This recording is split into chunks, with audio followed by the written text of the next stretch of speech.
constitucional. Tá bom. Bitelli, você está quase caindo da cadeira aí para entrar nessa discussão. Eu queria que você fizesse o seu comentário sobre essas questões que eles já colocaram e vamos tentar avançar um pouco para o segundo ponto. O segundo ponto é a questão do impedimento cruzado entre produção e distribuição, que, segundo o Manuel Rangel, é o pano de fundo de todo esse debate. Eu não sei se você concorda com isso ou não.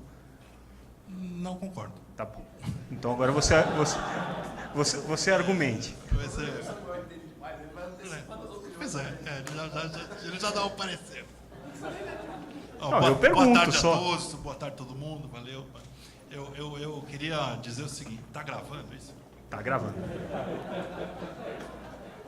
Com 2 câmeras. Porque se parasse de gravar, vamos ser sinceros, vamos conversar sério, né? Porque o Marcelo até me deixou sem fala, porque eu ia levantar e ir embora, você falou tudo já. Mas o ponto, assim, o que me preocupa nesse momento, acho que metade desse auditório estava aqui na discussão do PL 29, depois da aprovação da lei do SEAC, e acho que a outra metade estava na aprovação do Marco Civil da Internet. Aliás, eu fui o primeiro a discursar no dia lá no Congresso, quando foi feita aquela sessão aberta para a sociedade civil. Então, assim, não dá para a gente pegar a lei e fazer picadinho da lei e depois ficar usando pedaços de frases da lei para tentar mudar o que está escrito na legislação.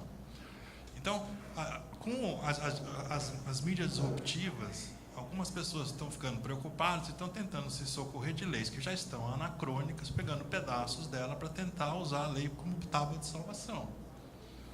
O que o Marcelo disse, eu não vou repetir, porque era exatamente tudo que eu tinha para dizer. Então, eu vou tentar analisar alguns pontos do que as pessoas falaram aqui. Primeiro ponto, que a lei do SEAC foi feita como uma premissa para resolver a conversão de mídia, né? Conversão tecnológica. Na verdade, pelo que eu me lembro, até já atuava em TV por assinatura, a lei do SEAC surgiu para resolver uma questão de assimetria regulatória do serviço de comunicação eletrônica de massa por assinatura.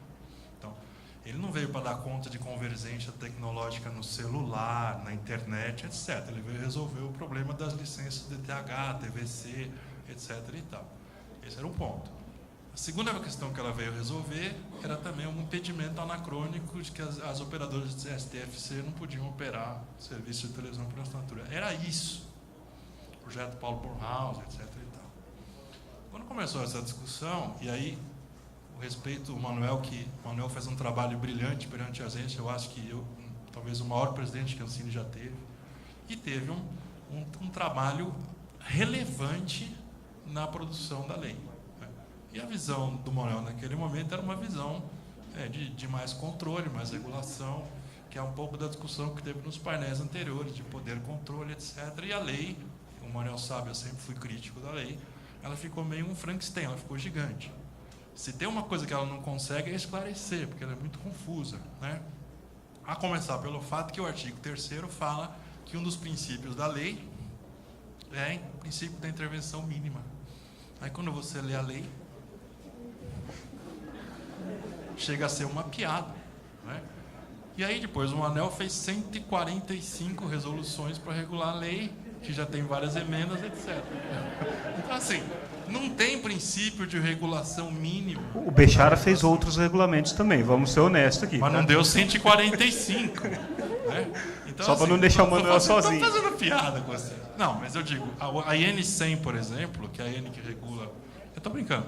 Eu digo, a IN100, que é a IN91, que conversa com ela e a 109, elas são decorrentes da 12485, são normas bastante robustas também e complexas, não são normas simples de qualquer leitor entender. Tanto é que toda vez que a gente teve litígio com a Ancine, as ações que eu pensei que ia ganhar, eu perdi, as ações que a Ancine pensou que ia ganhar, ela perdia, porque o juiz não entende essa legislação toda. Então, assim, primeiro, não é correto... Só deixar claro que eu não sou da Ancine, tá bom? Não, digo... Não, mas digo, eu também parei de processar a Ancine.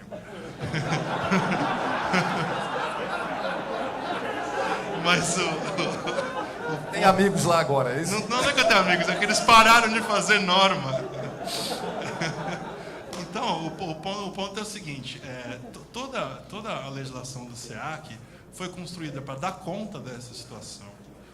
E aí, existe um silogismo, alguns silogismos que estão sendo feitos, inclusive constam desse processo que eu analisei, que está na Anatel, que são tipo assim, porque a lei fala de protocolo de comunicação. Peraí, protocolo de comunicação, todo sistema de comunicação tem, a TV digital tem protocolo de comunicação.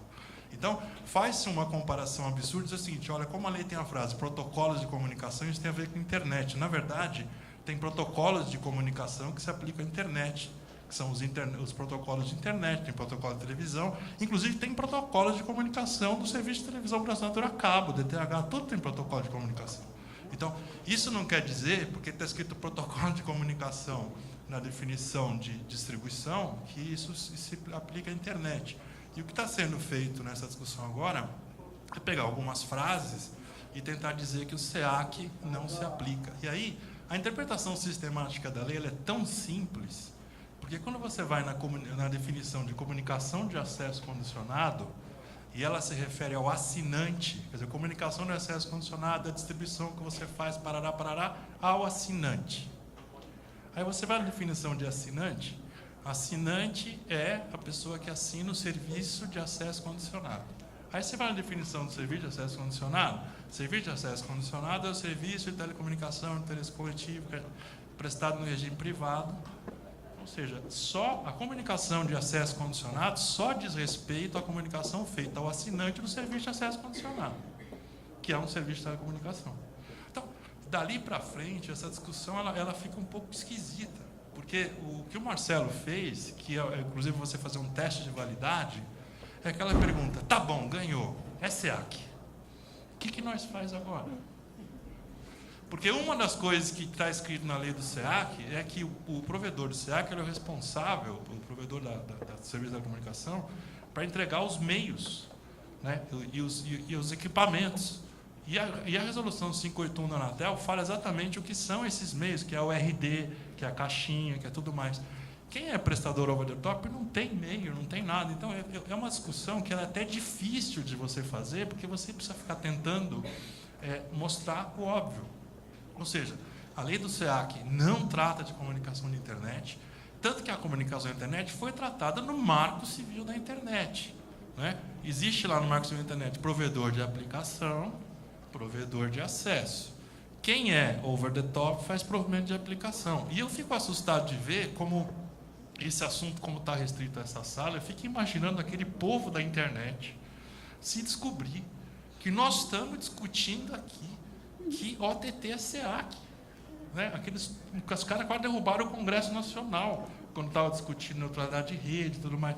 Então, é uma discussão que eu fico assim, pasmo de ver como isso pode estar acontecendo. Me surpreende isso. Né? Então, eu acho que, com relação a esse ponto, é meu ponto. O segundo ponto é em relação a essa discussão do artigo 5º. Né? Quer dizer, o artigo 5º não tem que mudar a lei, porque a fusão da AT&T e Time Warner, que você deu como exemplo, ela não viola o artigo 5º. Se você pegar desde a medida provisória 2221 que criou a Ancine, já está lá a definição de programador internacional, aquela que fornece programação diretamente do exterior para o Brasil. Se você pegar desde 2002, a Lei 10.454 já colocou no artigo 39 o mecanismo de financiamento da coprodução brasileira independente pelas programadoras internacionais. Isso tudo está preservado no modelo da 12.485. E quando a lei 12.485 tratou da restrição da propriedade cruzada, ela não estava preocupada com o que estava acontecendo nos Estados Unidos, na China, na Europa ou qualquer outro país. Ela está preocupada com o que estava acontecendo aqui internamente. Vamos ser bem claros nisso. Então, as operações que acontecem com programação feita do exterior para o Brasil são totalmente irrelevantes para o artigo 5º, porque as programadoras não têm sede no Brasil, elas são no exterior. E me assusta dizer, e vi alguns argumentos já escritos, mas então é fácil, você faz uma fraude, uma malandragem, pega a sua programadora e põe no exterior. Assim, não é nada disso, a programadora não fugiu do Brasil e foi para o exterior, ela sempre foi no exterior. Ela é definida pelo artigo 1º, inciso 14 da medida provisória, como programação prestada diretamente do exterior para o Brasil por empresa estrangeira, ou seja, ela faz parte do ecossistema da televisão por assinatura e já fazia parte da lei do cabo.